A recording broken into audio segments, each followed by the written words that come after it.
Assalamu alaikum warahmatullahi wabarakatuh, everybody. I'm Preacher Moss, comedian extraordinaire. Before we get started, let me say Ramadan Mubarak. In advance, I'm hoping that everybody has a successful fast. Now, brothers and sisters, I'm here today to talk about the Islamic City 30-day challenge to love Allah more. What does that mean, Preacher? It means that we're all going to talk about the different ways that we can love Allah more, that we can dedicate ourselves and devote ourselves to the Most High, and in this special time of the year, Ramadan, get closer to our Lord. Now, the way I'm going to love Allah more, brothers and sisters, is I'm going to focus on correctness. Self-correctness, emotional correctness, spiritual correctness. Because I believe in this way I get closer to my Lord because I'm a lot more humble and a lot more open to His mercy and His wisdom. This was a big thing for me when I became Muslim about self-correction, especially growing up in the 60s and the 70s and the 80s, hearing all the noise about what I was supposed to be as a young black man, as a young black boy. And I found this calm, if you will. This calm that was passed down for me, from my relatives, my mom, my dad, all my relatives. It was that whole idea that we could self-correct ourselves. And I found this peace in the religion of Al-Islam. Now, you can't do what I'm going to do. I mean, don't copycat. Make your own video. I already said I'm going to love Allah more because I'm going to focus on self-correction. You have an opportunity to make your own video and talk about how you are going to love Allah more. That's right. So what are you standing there for? You got a limited amount of time. Ramadan is starting in like 15 minutes. I believe that you should get out and try to figure out how you're going to love Allah more. Make a video, 2-3 minutes. Join the challenge for Islamic City to love Allah more. I'm Preacher Moss. In advance, Ramadan Mubarak, and I'll be seeing you throughout this 30 days. Take care. Assalamu alaikum warahmatullahi wabarakatuh, everybody. This is your brother, Preacher Moss, the host of the ShOUT Show. Hope that you guys are having an amazing Thursday. I hope you're having an amazing Thursday because it's Friday. Don't nobody work on Friday. So, with that being said, welcome to the ShOUT Show, the 15th day of Ramadan. Can you believe that we are halfway through this thing? Alhamdulillah for your du'as. I'm feeling better. May Allah continue to give me shifa. So I didn't fast today, but I think I'm going to be back on the fasting train tomorrow, inshallah. Make some du'as for your brother. That's number one. Number two, I want to shorten up this whole idea of what we do in the beginning of the show. You know, I like to introduce the beginning of the subject matter and say a little something. But in the tradition of Isabella Moss and Clifford Moss and some of my other relatives, I have decided that this opening segment needs to be a little bit shorter. So, to follow in those words, today we're going to talk about the value of silence. Now, before we get on a run about silence this and noise this, this is just my personal take, and I'm sure that you have your own personal understandings, perspectives on the idea of silence too. But I'm going to open it up for discussion today. Whatever it is you feel, don't be silent. Say exactly what you feel, add to the cipher, and hopefully this will be a bit more of a conversation rather than a monologue. So without further ado, brothers and sisters, I'm going to be silent, and we're going to start the show. Satana, hit me.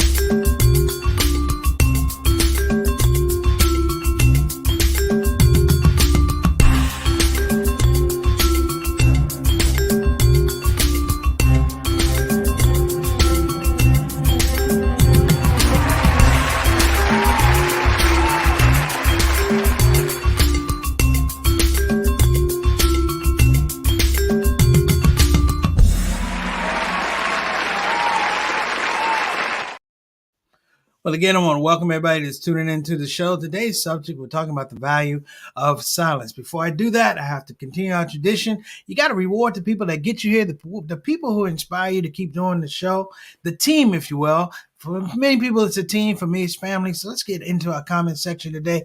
Who we got today? We got Mama San, better known as Mary Moss. She says silence with reflection can be a gift. I agree. Alhamdulillah. Assalamu alaikum warahmatullahi wabarakatuh. Mama San, you are 100% right. That's right. Silence with reflection can be a gift. Great insight. Next up, Sister Reed. Assalamu alaikum warahmatullahi wabarakatuh. Sister Reed, how you doing? During this cold and flu and allergy season. I know my sister's been suffering and struggling. I've been making dua for you. I hope that you're feeling well. The temperature just seems to go up and down. 86 degrees yesterday in DC. I'm like, what is going on?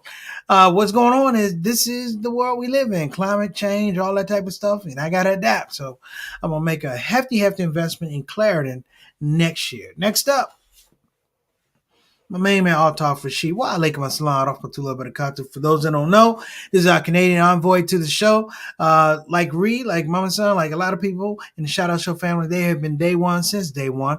Appreciate you coming across the border to meet with us, brother. We call him Mr. 6 o'clock, Mr. Straight Up, Straight Down. Appreciate your participation. May Allah bless you. And I hope all of y'all are having a wonderful Ramadan. Next up, my main man, Johnny L. Thomas, that's what the government calls him. He's always going to be little brother JT to me. How you doing, Doc? Assalamu alaikum rahmatullah barakatuh. I know I'm trying to find out how the gig is going. I'm just going to call you. I'm not going to wait till Sunday. I'm going to give you a call. But we appreciate you being on the show. Again, one of our day ones. We continue to ask that his family is blessed. Of course, my nephews, my sister-in-law, everybody on that side of the game, my other mom, Miss Maisie Thomas. We hope all of y'all are doing well in Milwaukee. Shouts out. Next up, all right, Bilal Salahuddin, big brother. He says we're in here. Okay, you're going to have to type something up because you've had Slam, we in here for a little bit. But let me give you this. Wa alaikum assalam rahmatullahi wa barakatuh, my dear brother and your queen. Thank you so much for joining us today. Hope that you're surviving that rain down there in Houston, man. Much love to you. Stay dry. All right, next up. My main man, Eric Carter. What's going on, beloved? The Big E. I have renamed him from Eric to the Big E, man. Thank you for joining us all the way from South Carolina, man. We always appreciate your participation and your visibility on the set. Much love to you and your family. Also, the game is not a good game, and the production is not a good production without our executive producer, again, Sister Satana Whitfield, always making it in. She was a day one before there was a day one, when the idea of the Shout Out Show was just a fleeting thing. And I still remember the call I had when I called and said, I got this great idea, we can do this. And she was like, all right, she is the original day one, my sidekick. All right. So thank you so much, Sister Tana. Wa alaikum assalam rahmatullahi barakatuh, everybody. Let me give you some pretext for this whole idea of understanding the value of silence. My grandmother, in her later years, my grandmother lived to be in her 90s. And in her later years, she had difficulties with dementia and Alzheimer's. And I was supposed to be watching her, relief from my Aunt Ruth. I was supposed to be watching her. And the TV was on. She couldn't really speak a whole lot. The TV was on. I'm on the phone. I'm on the computer. I'm yakking on the computer, blah, blah, blah, blah, blah, blah, blah. And she motioned to me like, I said, oh my goodness, grandma is, it wasn't a whole thing, but she was like, baby, come here. I was like, oh, grandma wants to speak. And I'm like, hold on a minute. I'm going to talk to you. Hold on a minute. I'm going to see what my grandmother wants. And I went over and I had the TV on the phone. I leaned in and I wanted to hear what she said. She said, shut the hell up. Not exactly what I was expecting, but she said, shut the hell up. She said, sit down, you're getting on my nerves. And I wouldn't have taken it seriously, but it made me realize that she really put some effort in to tell me these things. At that point in time, I told the person on the phone, man, I got to call you back, shut down the computer, cut off the TV, and we listened to the fan in the window. And I realized that it must be something that was really, really perturbing her about me. And the fact of the matter was, I was in her space. And in her condition, we can call it her condition, but we also call into fact her acuity, that she still had a value of silence. That while I was supposed to be watching her, I had all these other things going on, but I really wasn't craving the time. And when I cut everything off and put the phone down, I, much like her, began to appreciate the whole idea of silence. And there was noise from the alley, but from us, emanating from us, was quiet. We were listening to the world. We were appreciating the creation, if you will. Of course, there was some sirens, some fights outside, things like that, a couple gunshots. But my point was, in that space, my grandmother at her 90s reminded me of the value of silence. Let's face it, brothers and sisters, we live in a world that's full of noise. It used to be sound, but it's just full of noise. I just got off watching CNN, And I just sat there and realized the amount of stories that they run on CNN. That if you cut off the volume on the TV for CNN, if they didn't have the ticker, you wouldn't know what they were talking about. Because everything is built on the anticipation of noise that occupies our space. Throughout history, there have been religious orders or monks who took vows of silence. And I used to think this was crazy. Why would you do that? They took vows of silence because their service and due diligence to the Lord, if you will, required that they just listen to nature. That in some regards, they listen to a call from their Lord. And I used to think this is so corny. But then I got older. I got older. And I went to an event for young students. And a psychologist got up on the dais, if you will, and started going through statistics. I told you I taught severely most disturbed kids.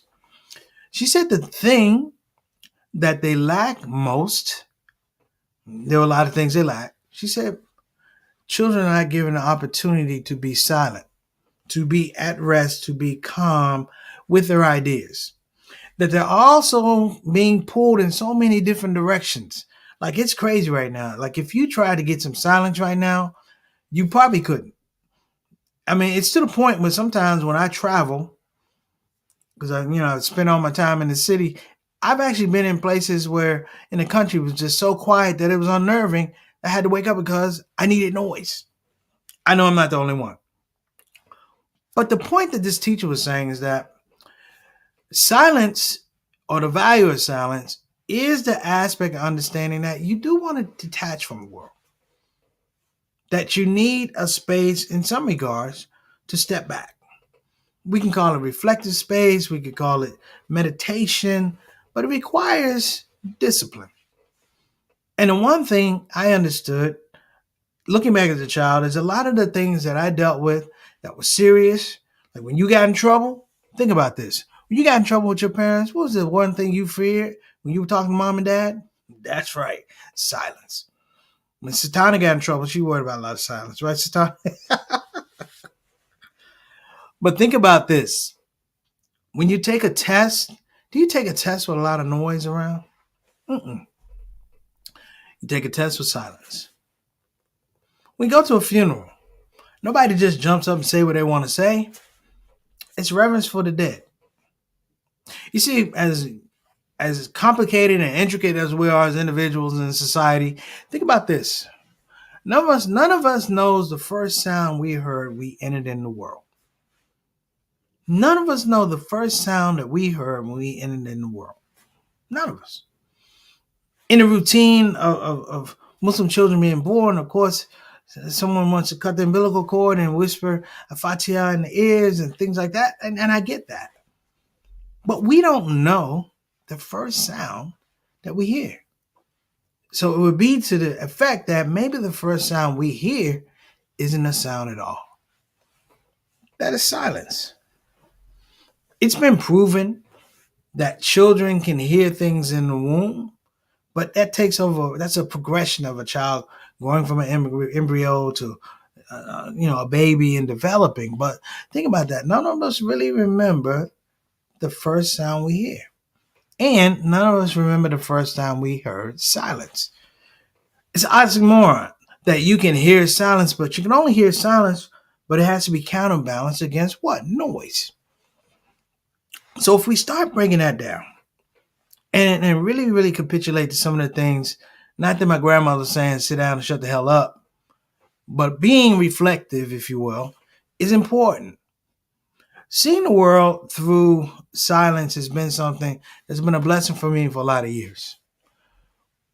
I'll share a little something with you. When I watch TV shows that help me with writing, I watch people's comedy specials, I do something.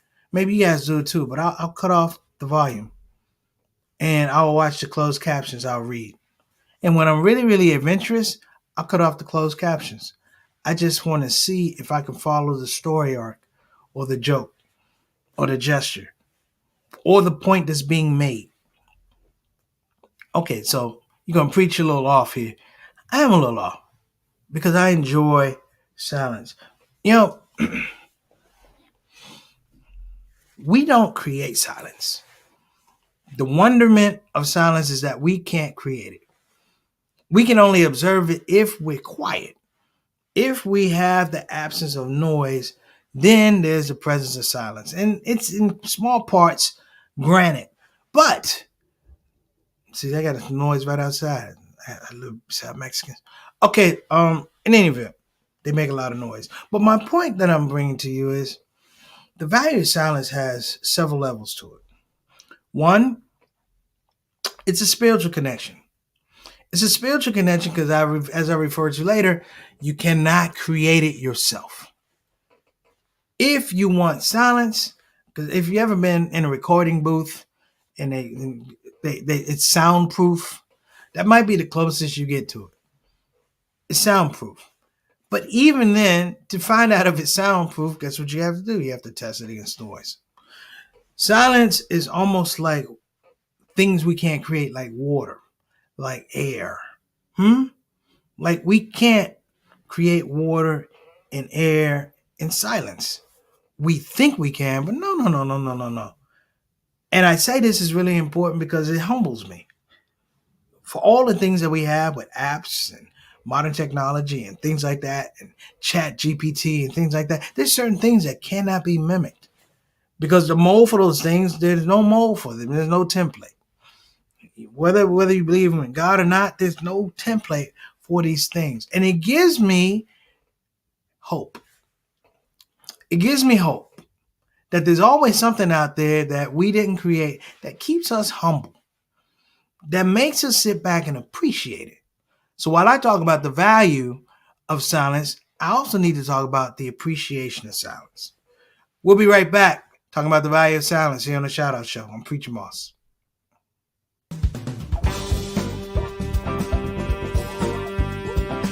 Hey, babies. Welcome to Radio WCUC, Convenient Urgent Care, home of the smart patient. This is DJ What It Do. You know what time it is. It's the top of the hour, and the request lines are open.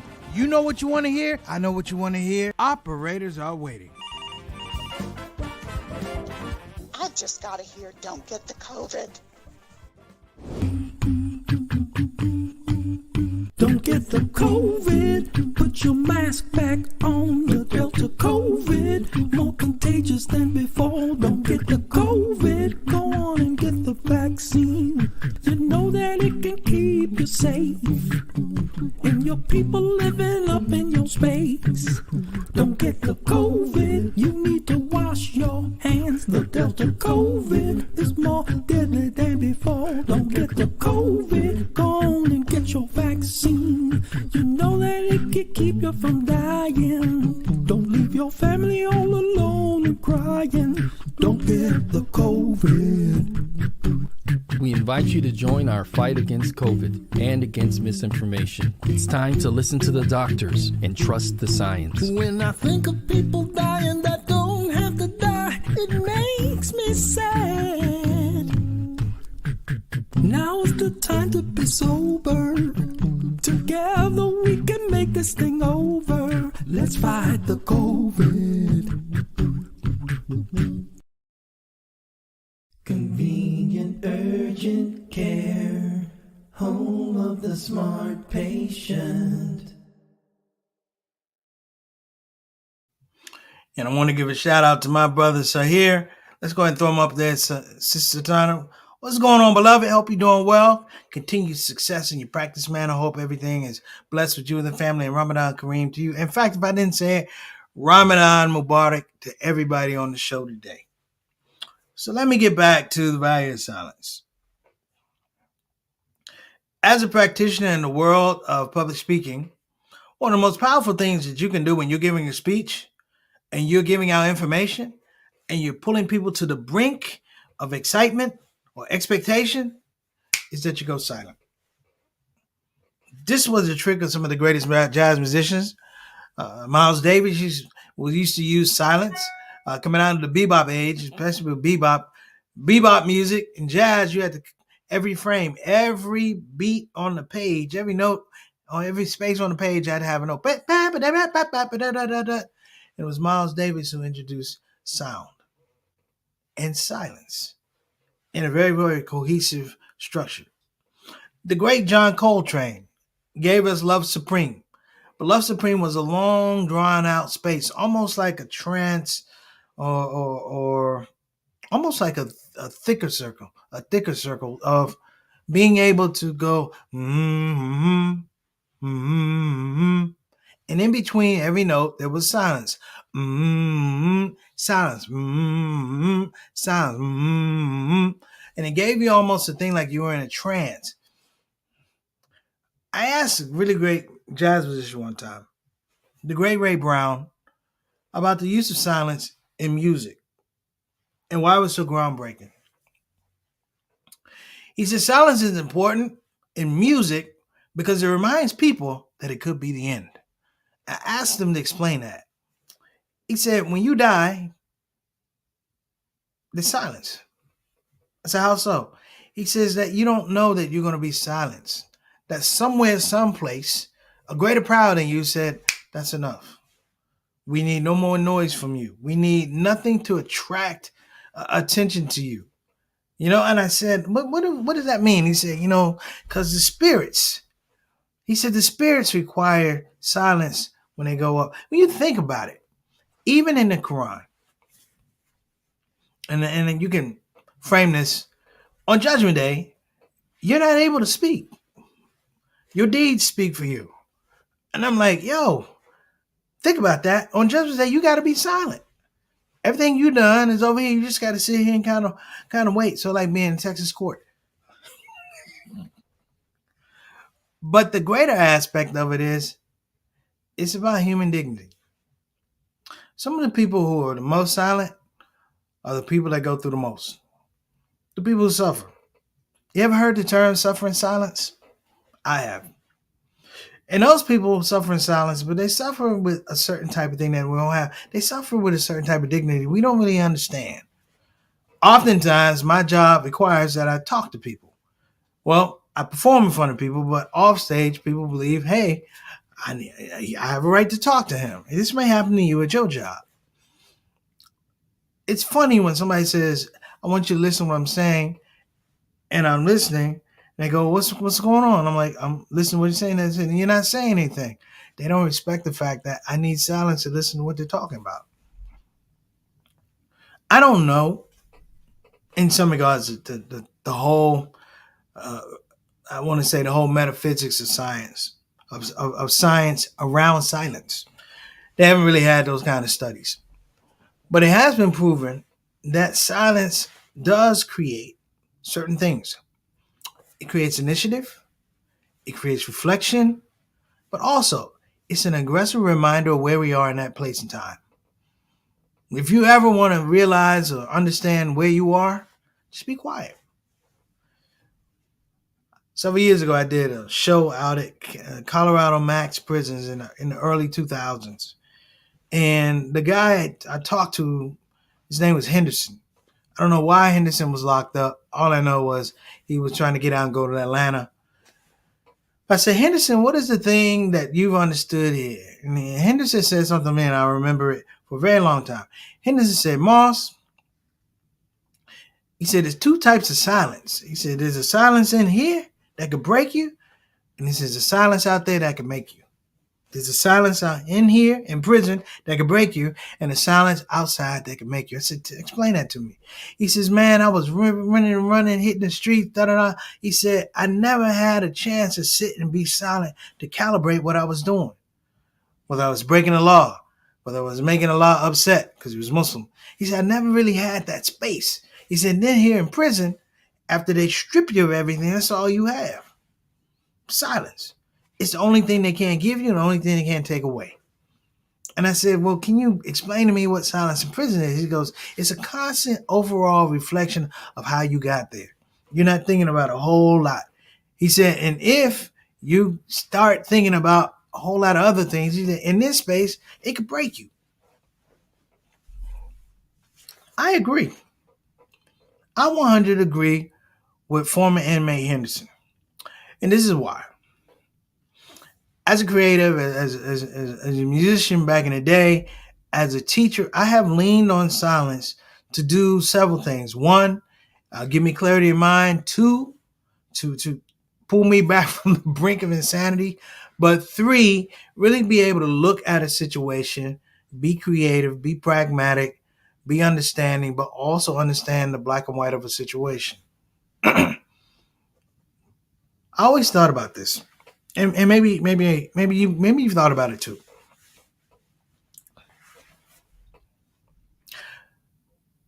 The child is silent. Have you ever run across a child that's really, really quiet, that doesn't say a whole lot, that you have to prod them? Come on, we say things like, you need to open up and express yourself more, da da da. I was one of those kids. Believe it or not. I've told you guys before, real talk, I never lied to you. I'm just a really, really well-versed introvert. I'm an introvert. I can sit in a room for 2, 3, 4 hours with a book, no book, in silence. It's cool. It's not weird. I just value silence. And sometimes I take it as a reserve, so when I go out in the world, I don't have to hear so much. I can remember what silence looks like, and then I can kind of deal with people a little bit better than I normally do. But I asked a child who was a student of mine, and this is really interesting. My second year of teaching, I had an intermediate class. It was Alexander Mitchell School on the south side of Milwaukee. And I had 2 children. Neither one of them were communicative. Neither one of them spoke. The one girl, a little girl, her name was Andrea. And she was, I think, 4th grade. She wouldn't speak. She was whispered to her little friend. So she was silenced. And the other one was a young guy. I can't remember his name. He was autistic. And he couldn't speak. And I remember in a situation, a little bit of a tiff, I had both of them in front of me. And I was talking to them, and then I said something, and I said, you know what? I'm filling up the space. I said, let me be silent. And in that space, I began to understand what they were talking about. Because as they grew their confidence in the silence, it was like the words that they were saying to me were very, very important. And in some regards, they're very weighted. And I appreciate that. So I want to encourage us every once in a while, as an exercise, engage silence. Draw from the world what they can't give you. Those 5, 6, 7 minutes of quiet, beautiful. I'm a runner, but not by choice in some regards. I get up in the morning, I go run on a track at sometimes 4:30, 4:45, sometimes 4:15, sometimes 5 in the morning. And I like to go running on the track because the only thing I'm going to hear is silence. The only thing I actually hear that doesn't annoy me is my foot strikes on the track. The stars don't talk. The moon doesn't whisper. And in that space, I found I'm also able to do things, whether it's dhikr or recitation, or just thinking through my day, how I could be a better person, what mistakes I may have made, and what my next move are, and people I need to help, people I need to address. And it's a very, very clean thing because I realize, the ultimate silence is prayer. Prayer. We're trained to pray, but it's in silence. And we don't wait for a response, a verbal response. It's very powerful. So I'm going to wrap up here because I know people got things to do. You got iftar and stuff like that. And in the words of my grandmother, I need to shut the hell up. Value in Science here on the ShOUT Show. Thank you so much, and we'll see you tomorrow. Assalamu alaikum wa rahmatullahi wa barakatuh.